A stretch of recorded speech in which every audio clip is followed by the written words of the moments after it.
سے تقریباً 100 سال پہلے 1915 کے اندر 1915 میں البرٹ آئنسٹائن جو انسانی ہسٹری میں چند بڑے آپ سمجھ لیں فزکس کی فیلڈ کے لوگ ہوئے ہیں ان میں سے ایک ہیں. 1879 میں یہ پیدا ہوئے اور 1921 میں انہیں نوبیل پرائز بھی دیا گیا فزکس کی فیلڈ میں اور 1955 میں ان کی ڈیتھ ہوئی.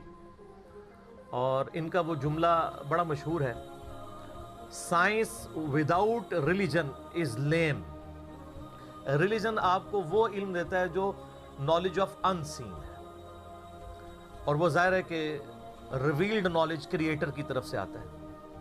دوسرا ایکوائرڈ نالج ہے جو سائنس کا علم ہے. تو ریویلڈ نالج وہی کا علم ہو یا ایکوائرڈ نالج سائنس کا علم، the knowledge obtained through observations and experiments، یہ دونوں لازم و ملزوم ہیں. تو religion without science, science without religion is lame, and religion without science is blind. Religion science کے بغیر اندھی ہے. ریلیجن کو سمجھنے کے لیے آپ کو سائنس سمجھنی پڑے گی. اس لیے دیکھ لیں قرآن پاک میں 1000 سے زیادہ آیات جو ہے نا وہ سائنس کی فیلڈ سے ریلیٹڈ ہیں، جس کو ہم سائنس کے فزیکل فینومینا آف نیچر کہہ لیں. اللہ تعالیٰ کی قدرت کے یعنی جو مظاہر اس کائنات میں پھیلے ہوئے ہیں. God is the only explanation of all the physical phenomena in this universe. خدا ہی وضاحت ہے اس کائنات میں ہونے والے ہر فزیکل ایونٹ کی. اس کائنات میں جو کچھ ہو رہا ہے اس کی ایک ہی وضاحت ہے کہ یہ کسی کی مرضی سے ہو رہا ہے. سائنس صرف فزیکل لاز کے ساتھ ڈیل کرتی ہے جو قانون قدرت ہیں اللہ کے بنائے ہوئے. انہی لاز کو یوز کر کے سائنس ہیومینٹی کی بہتری کے لیے کام کرتی ہے. کوئی لا خود سے پروڈیوس نہیں کر سکتی، وہ پابند ہے اس کی. اللہ تعالیٰ نے لا آف بوائنسی رکھا ہے، قوت اچھال. اس کو سائنس یوز کرتی ہے اور اس کی بنیاد کے اوپر بحری جہاز جو ہے سمندروں میں چلتے ہیں اور ہوائی جہاز ہوا میں. لیکن لا آف بوائنسی تو اللہ کا بنایا ہوا ہے نا، وہ ختم ہو جائے. اگر لا آف بوائنسی اگر ارشمیدس نے بتایا تو اس نے ڈسکور کیا ہے. ارشمیدس کریٹر نہیں ہے اس لا کا، ڈسکور کرنے والا ہے. سائنس جب کوئی چیز ڈسکور کرتی ہے تو بعض اوقات لوگوں کو یہ وسوسہ آتا ہے سائنس نے کوئی کارنامہ کر لیا. سائنس تو صرف ڈسکوری کر رہی ہے. سورج مشرق سے نکلتا ہے، یہ ایک ڈسکوری ہے، لیکن اس قانون نے سورج کو پیدا نہیں کیا. انڈے سے چوزا نکلتا ہے اور پھر انڈے میں یہ تبدیلیاں آتی ہیں، سائنس اس کو ڈسکور کرتی ہے. لیکن ان تبدیلیوں نے اور ان لاز نے انڈا نہیں بنایا، انڈا کریٹر نے بنایا. تو ڈسکوری سے ہمیشہ آپ ہر سٹیپ اللہ کی طرف طے کر رہے ہوتے ہیں. تو یہ کائنات اللہ تعالیٰ کا فعل ہے اور قرآن اللہ کا قول ہے.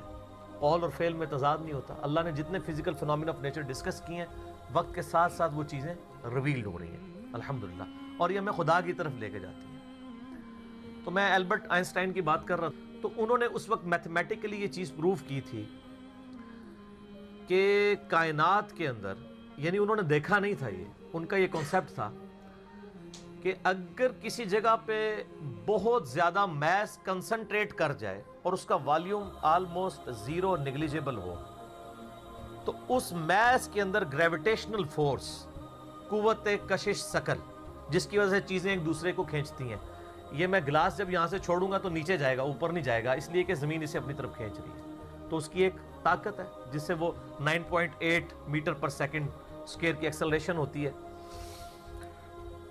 تو انہوں نے کہا تھا کہ اگر ایسا میس کائنات میں کہیں ایگزسٹ کرتا ہو کہ اس کا والیوم تو آلموسٹ زیرو ہو، لیکن اس کا جو میس ہے وہ وہاں پہ انٹینس میس ایسا کنسنٹریٹ کرے تو اس کی گریویٹیشنل فورس اتنی زیادہ ہوگی کہ اس کے پاس سے بھی اگر کوئی ستارہ گزرے گا تو وہ اس کو ہڑپ کر لے گی، جس طرح ایک ورٹیکس کرتا ہے. بلیک ہول ایک خلائی ورٹیکس ہے.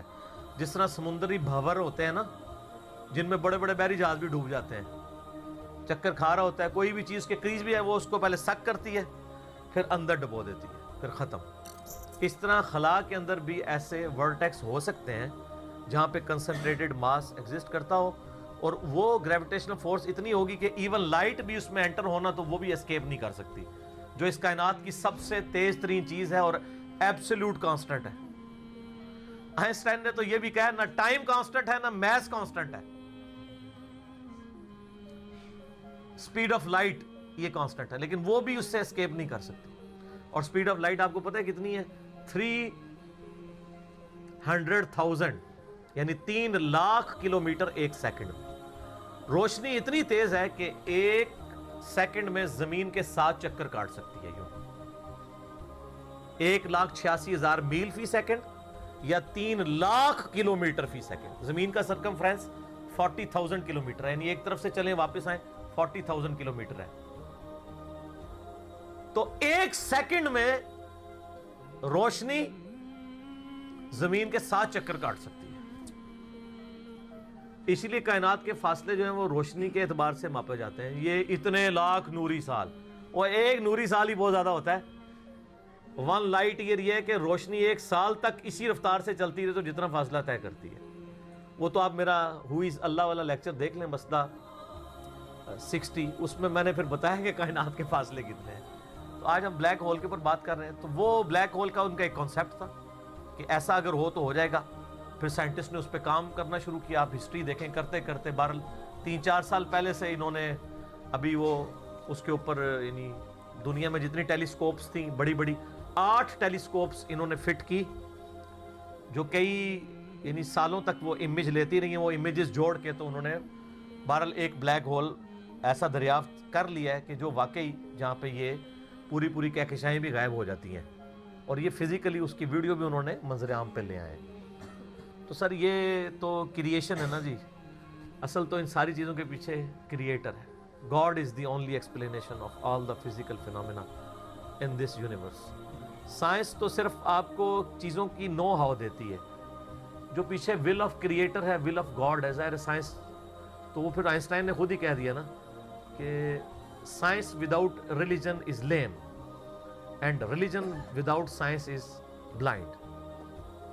تو یہ بلیک ہول کی دریافت بہت بڑی دریافت ہے. باقی جو لوگ اس کو دھکے سے وہ قرآن پاک کی آیات میں فٹ کرنے کی کوشش کرتے ہیں وہ ساری ہماری اسیسمنٹس ہیں. اس طریقے سے ایک جس طرح سورۃ الواقعہ میں آیت وہ لے کے آتے ہیں نا، فَلَا أُقْسِمُ بِمَوَاقِعِ النُّجُومِ وَإِنَّهُ لَقَسَمٌ لَوْ تَعْلَمُونَ عَظِيمٌ. میں قسم یاد فرماتا ہوں ان جگہوں کی جہاں پہ ستارے ڈوبتے ہیں، اور کاش تم جانتے ہوتے کہ کتنی بڑی قسم ہے جو ہم نے یاد فرمائی ہے. تو بعض لوگوں نے اس آیت کو بلیک ہول کے ساتھ ریلیٹ کیا کہ ستاروں کے ڈوبنے کی جگہ وہ بلیک ہولز ہیں جہاں پہ پوری کہکشائیں غائب ہو جاتی ہیں. مے بھی ایسا ہو بھی سکتا ہے. جو پرانے مفسرین ہیں وہ اس کو ستاروں کی منازل کہتے ہیں. تو میرا موقف یہ ہے کہ قرآن پاک کی آیات آفاقی ہیں. ہمارے پرانے مفسرین کو اگر کوئی باتیں سمجھ نہیں آئی ہیں نا کسی مسئلے میں، اور ان کی جو اتنی آبزرویشن تھی اس میں ہی وہ فٹ کرتے تھے، وہ اپنی جگہ ٹھیک تھے. آج اگر کوئی نئی ڈسکوری ہوگی ہم اس میں اس لیے فٹ کرتے ہیں کہ اللہ تعالیٰ نے قرآن پاک کو قیامت تک کے لیے مسلمانوں یا انسانیت کی رہنمائی کے لیے رکھا ہوا ہے. ہر آنے والا وقت قرآن پاک کی نئی چیزیں لوگوں کے سامنے لے کے آئے گا. سَنُرِيهِمْ آيَاتِنَا فِي الْآفَاقِ وَفِي أَنفُسِهِمْ حَتَّى يَتَبَيَّنَ لَهُمْ أَنَّهُ الْحَقُّ. ان قریب ہم زمین و آسمان میں اور تمہاری جانوں میں تمہیں ایسی نشانیاں دکھا دیں گے کہ تم پکار اٹھو گے، تم پہ یہ بات کھل جائے گی کہ قرآن حق ہے، خدا کی ذات حق ہے. تو یہ ہر آنے والا زمانہ ہر سائنٹیفک ڈسکوری خدا کی طرف لے کے جاتی ہے. میں اکثر کہتا ہوں نا کہ سائنس تو صرف ڈسکور کر رہی ہے. زلزلہ کس طرح آتا ہے؟ ٹیکٹونک پلیٹس کی ڈسٹربنس سے. اب اگر سائنس سے پوچھیں وہ ڈسٹربنس کون کرتا ہے، اس کا ٹائم پیریڈ کون ڈیفائن کرتا ہے، وہ کہتے ہیں it is physical phenomena of nature. اور فزیکل فینومینا آف نیچر کے پیچھے تو خدا ہے، وہ ڈیسائیڈ کرتا ہے. کائنات میں ہونے والی ہر چیز معجزہ ہے. یہ الگ بات ہے کہ ہم چند معجزات کے عادی ہو چکے ہیں. اگر کسی شخص نے یہ آبزرو نہ کیا ہو کہ چوزا انڈے میں سے نکلتا ہے، ایک لمحے کے لیے سوچیں، اور وہ پوری زندگی انڈا کھاتا رہے، اسے ایک دن بتایا جائے کہ یہ جو تم انڈا کھاتے ہو نا، یہ جو تمہیں اتنے خوبصورت چوزے اور مرغیاں نظر آتی ہیں اس میں سے نکلتی ہیں. وہ کہے گا میں نے درجنوں دفعہ توڑا ہے، اس میں تو کوئی ایسی دور دور تک چیز نہیں ہے کہ اس میں سے چوزا بن سکے. ایمانداری سے بتائیں ایسا ہوگا کہ نہیں؟ یا ایک بے قدر بیج کسی کو دکھایا جائے اور اسے یہ بتایا جائے یہ جو اتنا بڑا تم درخت دیکھ رہے ہو نا یہ اس میں سے نکلا ہے. وہ کہتا ہے یار اس میں سے کیسے اتنا بڑا درخت نکل سکتا ہے؟ وہ درخت تو اتنا بڑا ہے، یہ تو اتنا سا ہے.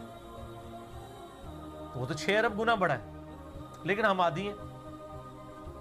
آپ پھولوں کو دیکھیں، اگر پھول کسی کو جس کو یہ نہ پتا ہو یہ زمین کی کالی مٹی میں سے نکلتے ہیں، وہ کبھی بھی نہیں مانے گا کہ مٹی میں تو دور دور تک ایسی کوئی چیز نہیں۔ فروٹ کو دیکھ لیں، کائنات کی ہر چیز ایک معجزہ ہے۔ یہ الگ بات ہے کہ ہم چند معجزوں کے عادی ہو چکے ہیں، اس لیے ہمیں وہ چھوٹے لگتے ہیں، ورنہ میں اللہ کی قسم اٹھا کے کہتا ہوں کہ مردے کا زندہ ہونا یہ چھوٹا معجزہ ہے، انڈے میں سے چوزے کا نکلنا اس سے بڑا معجزہ ہے۔ مردہ تو وہ پڑی ہوئی ہے لاش، وہی زندہ ہو رہی ہے نا۔ چوزے اور انڈے کا تو کوئی لینا دینا ہی نہیں دور دور تک، اس میں سے ایک لیسدار مادہ ہے، آپ وہ لیسدار مادہ اس میں سے نکال کے اوپن ایئر کے اندر لے آئیں، پھر آپ اس میں سے ذرا چوزے کی چونچ ہی کوئی ایک بنا کے بتا دیں۔ ابھی تو ہم انڈا بنانے کے لیے کسی کو کہہ ہی نہیں رہے، انڈا تو کوئی بنانے کا سوچ بھی نہیں سکتا۔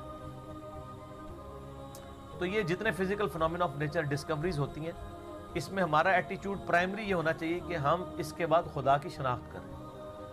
قرآن پاک کی آیات میں اس کو زبردستی گھسیڑنے کی کوشش نہ کریں، کہیں کچھ بن بھی رہا ہوتا ہے، کہیں نہیں بھی ہو رہا ہوتا، ہم بھی یعنی کوشش کرتے ہیں جو قریب قریب وہ بات کر دیتے ہیں، ادروائز مجھے بھی ساری باتیں پتہ ہیں جو لوگ کرتے ہیں، لیکن یہ ساری چیزیں قرآن میں نہ بھی لکھی ہوں۔ اصل چیز یہ ہے کہ ہر فزیکل فنومینا آپ کو اللہ کی طرف لے کے جاتا ہے۔ تو یہ بلیک ہول کی ڈسکوری بھی اللہ کی قدرت کی بہت بڑی نشاندہی ہے، کیونکہ جس نے ڈسکور کیا ہے اس نے تو اس کو پیدا نہیں کیا، اس نے صرف جانا ہے۔ اور اس سے آپ یہ بھی اندازہ لگائیں کہ ہم یعنی کئی چیزیں اس کائنات کے اندر کہ جن کو ابھی ہم صرف ان کو جانتے نہیں، ان کی ڈیٹیلز تو چھوڑ ہی دیں، ہمیں تعارف بھی نہیں۔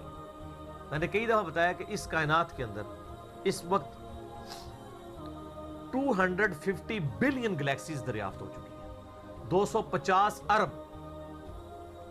ان گلیکسیز میں سے ایک گلیکسی ہماری ملکی وے ہے، جس میں 300 ارب سے زیادہ سورج ہیں، جن میں سے ایک سورج یہ ہے، اور یہ سب سے چھوٹا سورج ہے۔ اس طرح کے 300 ارب سورج ہیں، اور 1 ارب اتنا بڑا فگر ہے کہ اگر کوئی شخص 24 گھنٹے گنتی گنتا رہے نا، 25 سے 30 سال چاہیے 1 ارب گنتی گننے کے لیے، 24 گھنٹے اور کوئی کام نہ کرے۔ آپ 86,400 سیکنڈ، ہر سیکنڈ میں ایک دفعہ بھی گنے تو آپ 1 لاکھ کی بھی گنتی پوری نہیں کر سکتے، اور 25-30 سال تک گنتے رہے تو 1 ارب ہے۔ تو 300 ارب سورج ادھر ہے، اور اس طرح کی 250 ارب گلیکسیز ہیں۔ اسی لیے سائنٹسٹ کہتے ہیں کہ سمندر کے ریت کے ذرے جو سمندر کے کنارے پہ ہیں وہ کم ہیں، کائنات میں جو سیٹلائٹس ہیں، سٹارز ہیں، وہ اس سے زیادہ ہیں۔ یہ اتنی بڑی کائنات ہے سر، کوئی امیجن نہیں کر سکتا۔ اور پھر اس کی جو اس کے اندر جو ہارمنی ہے سر، وہ سب سے بڑی بات ہے۔ کائنات خالی بنائی نہیں، بنا کے چھوڑ نہیں دی ہے، اتنی بیلنس ہے کہ وہ کسی کے چلائے بغیر چل ہی نہیں سکتی، اتنی بیلنس ہے۔ آپ کو اندازہ نہیں، یہ پوری پوری گلیکسیز ایک دوسرے میں سے یوں گزر جاتی ہیں اور کوئی سٹار دوسرے سے نہیں ٹکراتا، جس میں اربوں سٹارز ہوں اور وہ گزر جائیں۔ سر آج تک ہمارے آباء و اجداد میں سے کسی نے سورج کہ سورج نہ نکلا ہو، کبھی نہیں ایسا۔ سن ان لاز کا پابند ہے جو اللہ تعالیٰ نے اس کی ڈیسٹنی میں مقرر کر دی ہیں پچھلے 15 ارب سال سے۔ ود رسپیکٹ ٹو زمین، ظاہر ہے سورج تو نکلتا ہے، غروب تو نہیں ہوتا، ود رسپیکٹ ٹو زمین۔ سورج کا کوئی باپ ہے جو اس کو چلا رہا ہے، 15 ارب سال سے بغیر فیول کے وہ چل رہا ہے، اور اس کے اندر اتنی روشنی ہے کہ ہر سیکنڈ میں 50 کروڑ ایٹامک بم کے برابر انرجی صرف ایک سورج میں سے نکل رہی ہے۔ اس طرح کے 300 ارب سورج ہیں، یہ ایک گلیکسی ہے، اور اس طرح کی 250 ارب گلیکسیز اور انبلیویبل ڈیٹا ہے۔ اور یہ تو وہ ہے جو ناسا نے بھی دریافت کی ہے، ابھی آسمان تو پتہ ہی نہیں کہاں پہ ہے، اور یہ زمین کے اندر ہی آپ اس وقت صرف زمین کے اوپر 20 لاکھ مخلوقات کی سپیشیز دریافت ہو چکی ہیں، 2 ملین سپیشیز۔ یعنی اگر آپ گننا شروع کریں، انسان، گھوڑا، گدھا، کوا، چیل، مرغی، اس طرح آپ سپیشیز نباتات اور حیوانات کی گنے نا، ان کی سپیشیز کی تعداد 20 لاکھ 2 ملین ہے۔ پھر ایک ایک سپیشیز وہ آگے پھر بلینز میں، انسان ہی 7-8 ارب ہے۔ زمین پہ صرف حشرات الارض، انسیکٹس اور کیڑے اتنے ہیں کہ ہر انسان کو اگر 20 کروڑ کیڑے دے دیے جائیں، 8 ارب کے قریب انسان ہے نا، ہر بندے کو کہا جائے 20 کروڑ لے لو کیڑے، تو اس سے زیادہ کیڑے، وہ تو صرف کیڑے کی بات ہو رہی ہے سر۔ تو یہ تو نہ ختم ہونے والا ڈیٹا ہے، اس پہ بہت بولا جا سکتا ہے، فی الحال ہم اس پہ ہی واپس آتے ہیں کہ آئنسٹائن کی جو ایک تھیوری تھی وہ آج پریکٹیکلی سامنے آ گئی ہے. کاش آئنسٹائن کوئی حافظہ اللہ ہوتا یا رحمہ اللہ ہوتا تو ہم بھی خوش ہو رہے ہوتے. خیر ہم یعنی ان کی جو خدمات ہیں وہ تو ان کو تو اپریشیٹ کرتے ہیں, کوئی شک نہیں ہے. بال ان چیزوں سے ہمیں یہ بھی پتہ چل گیا کہ علم غیب کسی کے پاس نہیں ہوتا, اللہ تعالیٰ ایکوائرڈ نالج کے ذریعے کسی کو علم دے دے. ورنہ یہ ساری ڈسکوریز جو آج کل کی ماڈرن ایج میں ہے, پرانی ایج میں تو مسلمانوں نے بھی کچھ کی ہیں, لیکن ماڈرن ایج میں مسلمانوں کی کوئی دور دور تک کنٹریبیوشن ان چیزوں میں نظر نہیں آتی ہے. تو اس کا تعلق مسلمان یا کافر ہونے سے نہیں ہے, ایفرٹ کے ساتھ ہے. انسان کے لیے وہی ہے جس کی وہ ایفرٹ کرتا ہے. باقی ان ساری چیزوں کے بعد خدا کا تعارف کرنا چاہیے.